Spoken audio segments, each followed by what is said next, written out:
One of the craziest things that's happened in my life is that I've done 2 TEDx talks. This is something that's like almost surreal. And although I guess maybe TED Talks maybe aren't as cool as they once were, at the time I did these videos, they were some of the first or biggest goals I had ever accomplished in my life. Now, what's incredible to me isn't just accomplishing those goals for myself, but also those videos have had a big impact since then. The first video I did on escaping video game addiction, and this video very much, this talk, has actually led to so much of my future career. Now with GameQuitters.com and traveling and speaking and working with a lot of clients individually through personal coaching, that talk really led to so many things. The second talk, ironically, is even more popular, but it was more about my experiences dealing with rejection and bullying. And although that talk didn't really lead to big kind of career or other potential, it, I think, has had a big impact on people who have watched it, which is really cool. Those 2 videos now have done over 2 million views. And so in this video, I want to kind of reflect on what some of the lessons I learned during that process doing these TEDx talks, and maybe how you can apply these in your own life.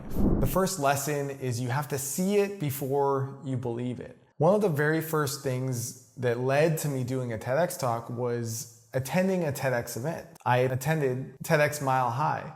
And I remember sitting in the audience watching the speakers come out, walking on stage, giving their talk. And I remember sitting there being like, yo, I could do that. Like, I could go and speak on that stage. I could talk about something. Now, at the time, I didn't really have an idea of what I would talk about. But when I saw them doing it, I felt this just inner drive of like, I could do that too. And this was the very beginning of me actually realizing that that was a goal I could actually pursue. That was something I could try. I could actually attempt to do it. And now, many years later, like, that's actually what happened. And so you have to see it before you can believe it. Before you're gonna do something, you have to actually identify, like, yo, I could do this. This could happen. This is possible. See it before you believe it. The next lesson is you need to take dumb action. One of the big things that happened after I attended that event and thought, oh wow, like I could do this someday, was a couple weeks later, maybe even like a month or 2 later, I saw a advertisement for an event, a workshop called So You Want to Give a TED Talk. Now, reflecting back on how this was something I had realized was a goal I had, something I wanted to do someday, I was like, oh, maybe I should attend this event and this workshop and see like if I can learn something about how I can actually do it. So I attended this event. I met a mentor of mine named Aaron Weed, who is a speaking coach. And during this workshop, we actually identified like what a topic is I could talk about, what the idea I had that was worth sharing. And what was so interesting was that at the end of the workshop, I was doing a partner exercise, and my partner handed me a brown paper bag that had sticky notes, that had the different things I would talk about in it. And he handed me the bag and he said, let me know when you do your TED Talk. And it was like only a couple months later that I actually sent him an email and said, dude, like, I'm actually speaking at TEDx. You have to come. So it was so cool to like actually get that experience, but it was taking dumb action, going to the event and just putting myself in an environment where it was possible for me to learn more to get me closer to the goal that actually led to it happening. Another piece of dumb action I took was when my friend Cesar, he posted on Facebook saying that TEDx Boulder was taking applications for TED Talks. And I was like, I totally want to do this, right? I had the awareness. Now I had the idea, the concept I would talk about from the workshop. And so I was like, yo, I'll apply. And in fact, I did. So I applied. There were 426 applications, 50 people chosen for interviews, and 10 people ultimately chosen to give a talk. And somehow I was one of them. So what's interesting for me to look back on here is like, I had the awareness, I took some dumb action, going to a workshop, and then just applying for the talk. And now, a couple months later, I was standing on stage in front of 2,000 people. It started with awareness, and it started by taking dumb action.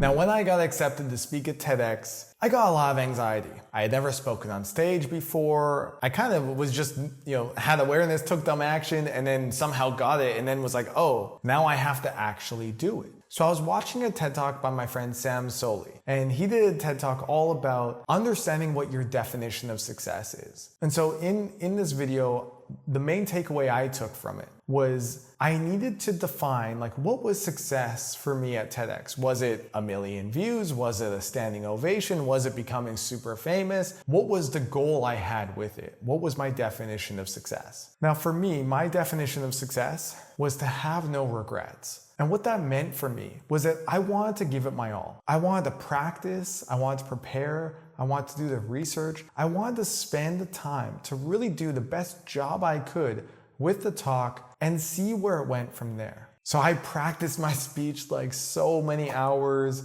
I got feedback from other people. I spent 5 weeks on that pretty much, and that was it. And all I wanted to do was go and do a good talk, do a talk I was proud of. And as long as I did that, it was successful. It's important to recognize what your definition of success is, because otherwise you'll get so caught up in expectations that are way beyond what you can do or what you can control. And this leads to a lot of stress and tension, procrastination, and just feeling anxious all the time. Speaking of anxiety, I had a lot of it.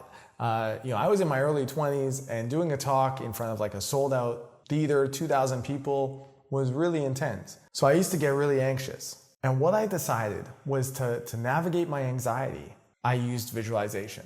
So every morning in the shower, I would visualize myself backstage, preparing for the talk, walking out on stage, getting to the red dot, doing my talk, seeing the crowd smiling, seeing them clapping, standing ovation at the end, walking backstage, and then seeing my friends and family celebrating with me about the fact that we had done this. I did this every morning in the shower and every night before I went to bed, sitting there visualizing this over and over and over again. Anytime I felt too anxious, I would go into this visualization, and it helped me so much, primarily because I was focused on a positive outcome. Celebrating with friends and family afterwards, just feeling proud of myself that I had put myself out there, I was vulnerable to pursue a goal, I did it, and it was successful. So how can you visualize more of your goals? How can you use visualization to navigate anxieties that you have? It's a powerful tool, and it's really helped me a lot. The next lesson was about authenticity. As much as I would love to sit here and tell you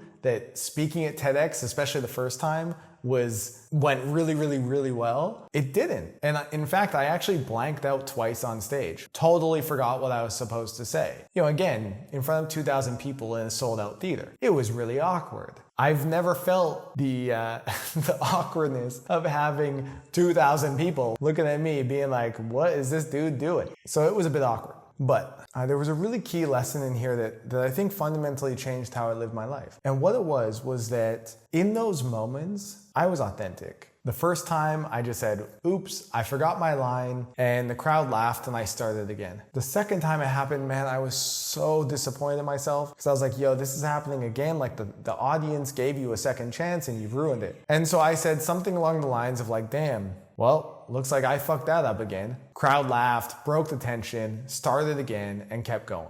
Now, after the talk, I was so disappointed in myself because I really just wanted to do a really good job, and I had practiced so much for this. But so many people came up to me afterwards and said, thank you for being authentic. Thank you for just being yourself. And for them, when I was messing up, they were seeing themselves on stage. So instead of seeing me as like some guru or some like expert person, they saw themselves, and it allowed them to connect more to that experience, to connect more to me and to my story. So the authenticity of the moment, even with the mistakes, the blanking out, actually led to a deeper connection. And this was a really powerful lesson for me in being willing to let go of the idea of perfect and instead just express myself fully, be authentic, and let that create a deeper connection with others. Now, finally, after getting off stage and having it not go perfect, like according to plan, I was sitting in the audience by myself, and I was looking at the other speakers, and I was feeling really disappointed. I was feeling really down. And in this moment, I realized my definition of success, which was to have no regrets. And at the end of the day, I prepared everything I could. I put in every ounce of effort I could. It didn't go perfect according to plan, but man, you just spoke at TEDx. There were 2,000 people there.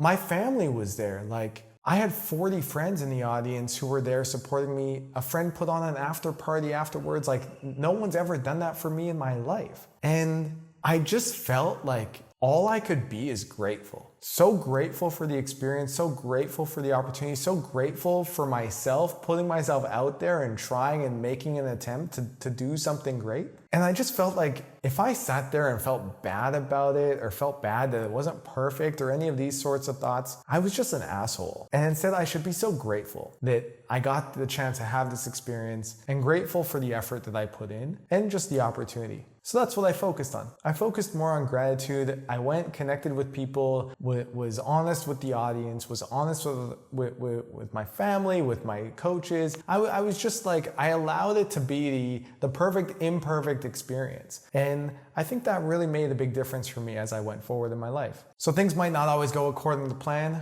but there's always a lot to be grateful for. And gratitude is a really good emotion to cultivate. And so I hope that that lesson inspires you to be more grateful for the opportunities that you have. So those were some lessons I learned from having 2 million views on TEDx. And I'm curious, what stood out to you? What spoke to you? Was there a lesson that you've used in your own life? Share that in the comments below, and I'll be really curious to hear what your answers are. Remember, you have to see it before you believe it. You need to take dumb action. You need to define what success means to you. Visualize as a tool to deal with anxiety.